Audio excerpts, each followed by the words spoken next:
Sabda TV. Assalamualaikum warahmatullahi wabarakatuh. Innal hamdalillah nahmaduhu wa nasta'inuhu wa nastaghfiruh wa na'udzu billahi min shururi anfusina wa min sayyiati a'malina. Man yahdihillahu fala mudilla lahu wa man yudlil fala hadiya lahu. Wa asyhadu an la ilaha illallah wahdahu la syarika lah wa asyhadu anna Muhammadan abduhu wa rasuluh. Qala Allah Ta'ala fi kitabihil karim, ya ayyuhalladzina amanu taqullaha haqqa tuqatih wa la tamutunna illa wa antum muslimun, amma ba'd.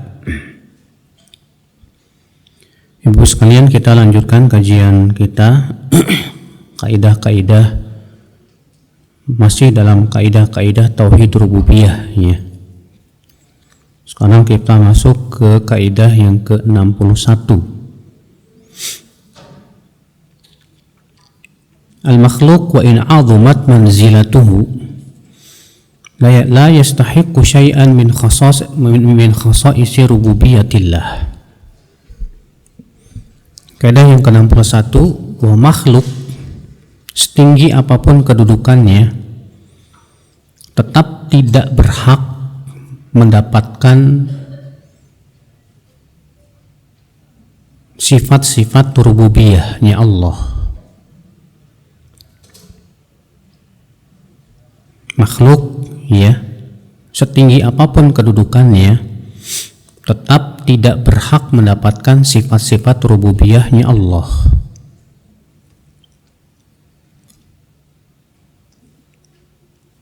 Kata Syekh Su'aidan, wa a'zam ma khalaqallahu thalathata asnaf.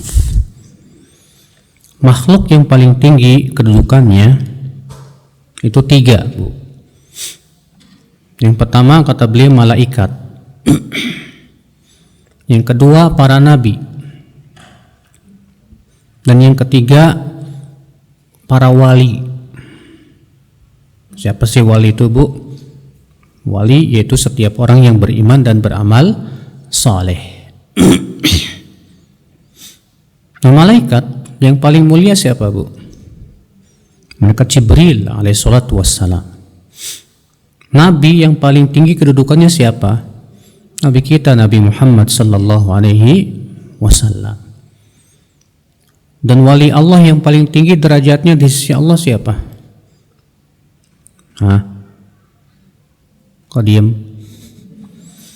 Abu Bakar As-Siddiq. Karena semua ya, para sahabat semua sepakat manusia yang terbaik setelah Rasulullah SAW siapa? Abu Bakar. Maka wali Allah yang paling tinggi derajatnya setelah para nabi yaitu Abu Bakar, kemudian Umar, kemudian Utsman, kemudian Ali. Nah, mereka ini makhluk-makhluk yang sangat tinggi kedudukannya di sisi Allah, Bu. Tapi apakah mereka memiliki sifat-sifat rububiyah seperti memberi rezeki? Tidak. Apakah mereka bisa menghilangkan mudarat? Tidak. Apakah mereka ya bisa memberi manfaat? Tidak. Para malaikat misalnya. Para malaikat mereka sangat takut kepada Allah. Allah berfirman dalam surat Saba ayat 23. Hatta idza fuzi'a an qulubihim qalu madza qala rabbukum? Qalu al-haqqa wa huwal aliyyul kabir. Sehingga apabila telah hilang rasa takut dari hati mereka, itu para malaikat, maka mereka berkata, apa yang difirmankan oleh Rabb kalian? Maka mereka berkata, Allah berfirman al-haq, kebenaran, dan Dia maha tinggi lagi maha besar. Ya. Lihat, malaikat takut kepada Allah, Bu. Maka dari itu malaikat tidak bisa memberikan apapun, bahkan ya syafaat pun tidak ada manfaatnya kalau Allah tidak izinkan. Allah berfirman dalam surat An-Najm, wa kam min malakin fis samawati la tughni syafa'atuhum syai'a illa min ba'di an ya'dzana Allahu liman yasha'u wa yarda. Berapa banyak malaikat di langit, kata Allah, tidak bermanfaat syafaat mereka sedikit pun juga, kecuali bagi orang yang Allah berikan padanya izin dan ridha. Ya, sampai malaikat saja syafaatnya nggak diterima sama Allah kecuali setelah mendapatkan izin dari Allah. Nabi kita yang mulia alaihissalatu wassalam, Nabi dan Rasul yang paling tinggi derajatnya di sisi Allah. Apa kata Allah dalam surat Ali Imran ayat 128, Bu? Laisa laka minal amri syai'. Engkau tidak memiliki perkara ini sedikit pun, kata Allah. Engkau, hai Muhammad, tidak memiliki perkara ini sedikit pun. Dalam surat Al-A'raf juga contohnya ayat 188. Allah berfirman kepada Rasulullah, "Qul la amliku li nafsi naf'a wala dharra illa ma syaa Allah." Katakan, siapa yang disuruh mengatakan itu? Rasulullah SAW. La amliku li nafsi, aku tidak memiliki untuk diriku sendiri naf'a, manfaat, wala dharra, tidak pula mudarat, illa masya Allah, kecuali dengan apa yang Allah kehendaki. Ternyata Rasulullah tidak bisa memberikan manfaat dan mudarat untuk dirinya sendiri, bayangkan, Bu, kecuali dengan apa yang Allah kehendaki. Nanti Rasulullah tidak memiliki sifat-sifat rububiyah sama sekali. Demikian pula para sahabat Rasulullah, Abu Bakar, Umar, Uthman, Ali, mereka semua hamba-hamba Allah yang takut kepada Allah. Maka sungguh sangat aneh, Ibu-ibu, ya, keyakinan orang-orang sufi yang punya keyakinan katanya wali itu, ya, katanya lebih tinggi daripada Nabi dan Rasul. Sebagaimana sudah pernah kita sebutkan itu. Bahkan sebagian orang sufi lagi sampai mengatakan wali itu katanya itu bersatu dengan Allah. Wali itu bersatu dengan apa? Dengan Allah. Sampai di antara mereka, Bu, yang mengaku wali mengatakan apa? Innani anallah, akulah Allah. Mengerikan sekali, Bu. Dan ini bukan omong kosong, Bu, benar.